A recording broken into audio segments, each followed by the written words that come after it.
and welcome back to my channel.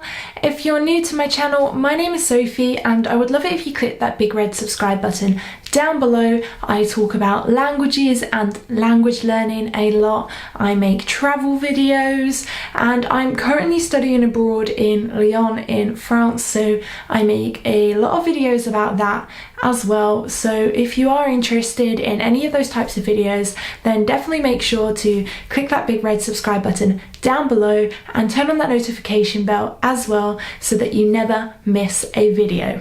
So this video is going to be one about languages, as it's been a while since I've made a video about languages. And yeah, I've been very wrapped up in, just being in France and studying abroad in France, and I've been sharing a lot of videos about that on my channel because obviously that is what's going on in my life right now, and I do share a lot of what's going on in my life on my YouTube channel and on my Instagram.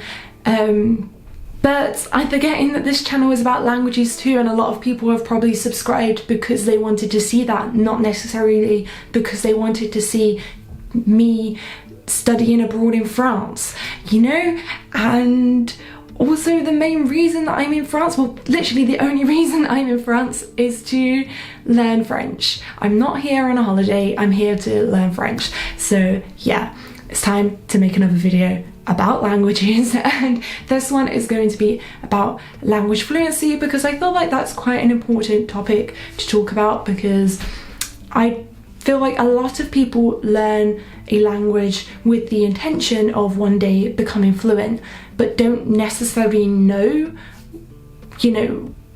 at what point they are fluent, when they've reached their goal. And that's definitely something that, I've thought about a lot, like when will I be fluent in my languages? When can I call myself fluent? Especially as the question that I get asked the most when I tell people that I'm studying 3 languages is, are you fluent in all of them? And I always just awkwardly reply, no, but maybe, when I get my degree, I guess I would be, hopefully. So yeah, I just give an awkward response because I don't want to say that I am if I'm not, and look like an idiot if that person actually speaks that language or knows somebody who speaks that language, or if I don't do as well in my degree as I'm hoping to do, and hopefully I will do well in my degree. Yeah, that's something that I just wanted to talk about, and I haven't really spoken about it before because I was like, well, can I call myself fluent in any of these languages? And if not, then should I really be making this video? But it's something that I think is kind of important to talk about, and if you want to listen to this very chatty video about fluency, then keep on watching. Okay, so what is language fluency? I feel like a lot of people, when they think of language fluency, will think of being the same level as a native speaker, and that is definitely what I used to think, which is level C2. So I thought, if I'm level C2 in my languages one day, that means that I'm fluent. And I was talking to a lecturer at my university in my first year, and I was like, oh, so we're gonna be level C1 after study abroad? Will we be level C2 and fluent by the time we finish our degree? And she was like, no, you'll be level C1 still by the time you finish your degree. And she told me that she didn't even consider herself level C2 in English, and I considered her fluent and she considered herself level C1. And then that got me thinking, well, is level C1, is that when I'm fluent? When I'm level C1, I'm fluent, and that's it. When I've got my degree, I'm fluent.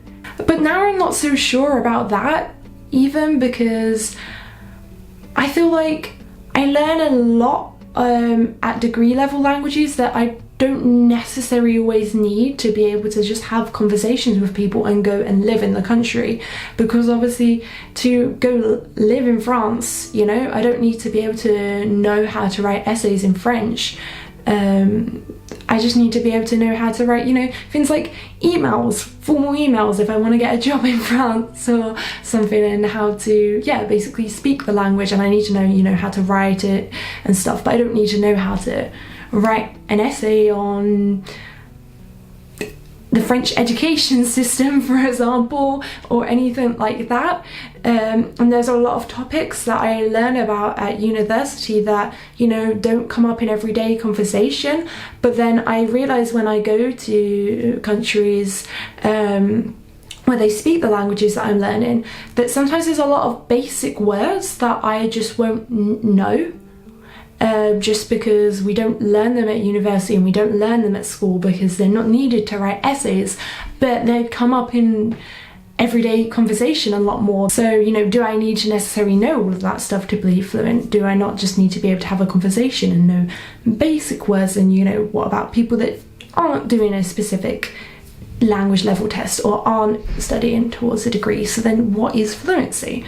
And then that got me thinking, well, isn't it really just being able to communicate? Because that's the whole main point of being able to speak a language, right? To be able to understand what other people are saying and to be able to, you know, respond back to them and for them to be able to understand you. Even if maybe you make a mistake every once in a while, because native speakers make mistakes too. And even if you don't know every word, because I mean, native speakers don't know every word in their own language either, as long as you know enough words to be able to talk about the stuff that you would be talking about realistically in that language, whether it's stuff that, you know, just comes up in everyday conversation or the type of stuff that you like to talk about.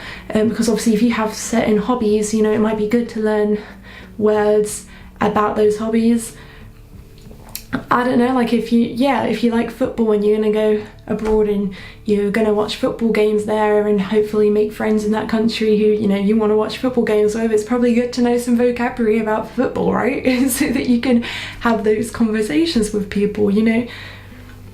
Isn't fluency just being able to talk to people?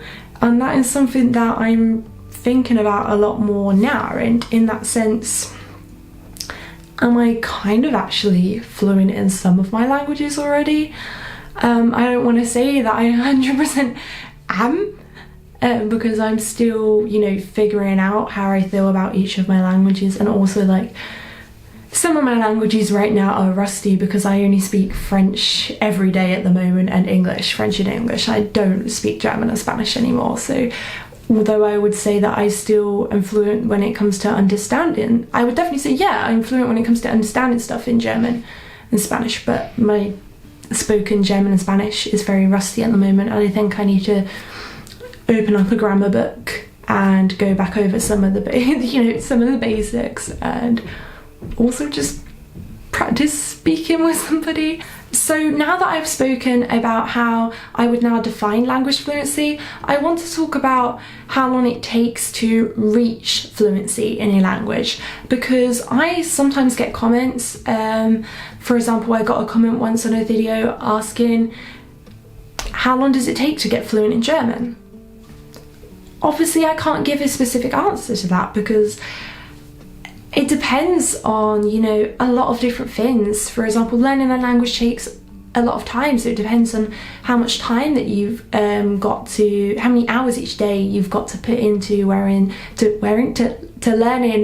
that language. It depends on how much you are really immersed in that language. You know, if you are in a country where they speak that language, you're going to be constantly hearing it, so you're going to be picking up little bits and pieces, and you're probably going to reach a level of fluency much faster, and you're going to be surrounded by people that you could potentially go and practice with.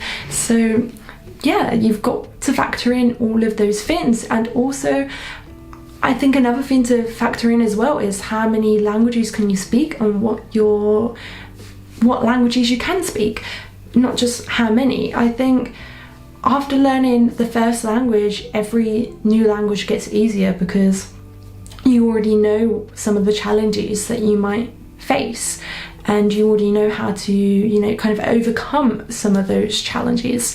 And also you've stored like knowledge about grammar and have learned more, most likely, about how your own language works as well. I know I've learned a lot about English grammar whilst learning about other grammar, for example, until I did A-level German and we started learning the passive in German. I didn't even know what the passive was in English because I didn't learn English I did, but I learned it just from, you know, from ear. It's my mother tongue. I learned it. I didn't learn the rules, and I didn't really know anything about English grammar. And after I found that when I was learning German, in order to be able to understand when I needed to use the passive in German, I needed to first understand how it was used in English. And now, since then, I've had to learn the passive in Spanish and French, and it was easier for me to learn the passive in German, in Spanish and French, having already understood how the passive works and when we use the passive in English and German, even though, you know, it's used slightly differently in Spanish and French. At least I already knew what the passive was, what the passive voice was, you know, for example, that kind of thing. And obviously with every new language, you know, some languages are similar. For example, I think learning French has been easier for me, at least when it comes to the grammar and being able to understand French, because of Spanish, having already learned Spanish before French, because there's some words that are quite similar. So definitely in my first year of learning French, when I didn't know many words, so couldn't really speak much French, there were times where I could read a lot more in French than I could speak, because there were words that looked similar to Spanish, so I could figure out the meaning of those words, for example. So there's all those things to consider, but yeah, I guess I would say personally I think it will take at least a year, but I don't know, I keep seeing a video come up on my feed saying I had to get fluent in French in 3 months, or I got fluent in French in 3 months, and I haven't clicked on it. Maybe I need to go and click on that and see, but that was kind of what made me make this video as well, because I was like, huh? And it made me think as well, like, because I've been studying French, like I'm in my 3rd year of studying French now, and I wouldn't consider myself fluent in French. I'm getting there, I think. I definitely say that I consider that I'm getting there, because I can communicate in French most of the time, but I still don't think I can communicate well enough in every situation that I need to. Like, I can survive in France just fine, but there are times where, like, yeah, it's more difficult to get my point across in French. But yeah, I feel like I've kind of gone off on a little wonder here, but yeah, I feel like that made me feel quite bad, you know. Well, how can that person be fluent in French with it in 3 months? I haven't watched the video, I don't know if they are actually fluent or not. I'm not gonna judge anybody, but I was like, how can that person be fluent in French in 3 months, and I've been learning French for 3 years, you know?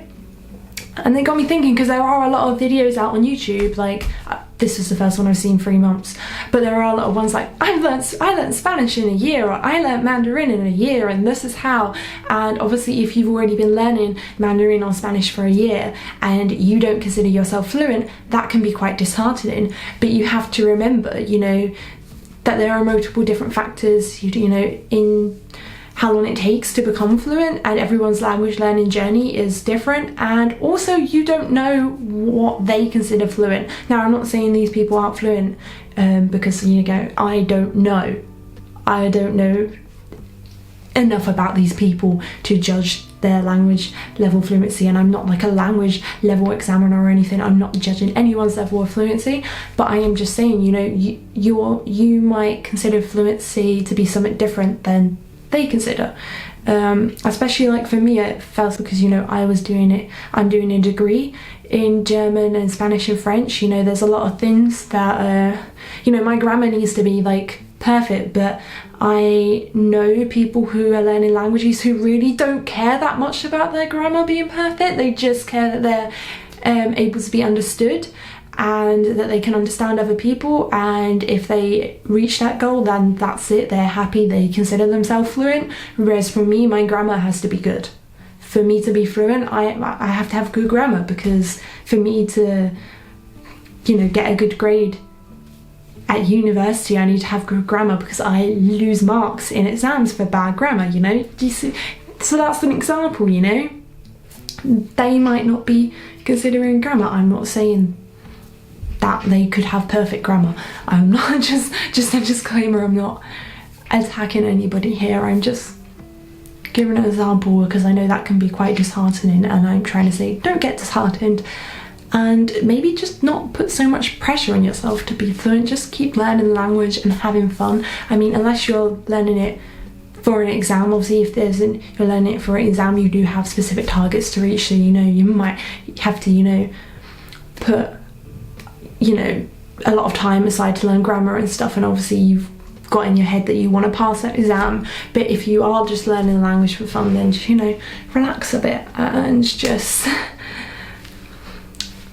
yeah, say that you're fluent when you want to say you're fluent, and when you feel you're fluent, and when you're happy, and you don't need to necessarily go sit the C1 exam or whatever to prove that you're fluent. You can go sit the C1 exam to prove if you're fluent if you want to, but you don't have to. And I feel like this video is probably going to be very long and very rambly, and I've chatted for long enough. So I'm going to end this video here, and I'll see you all in the next video. Oh, and like and subscribe if you liked it. Yeah, and comment down below what it means to be fluent in a language to you, and you know, do you consider yourself fluent in any languages, I guess, if you want to share that. If not, you don't have to share that. Yeah, okay, bye.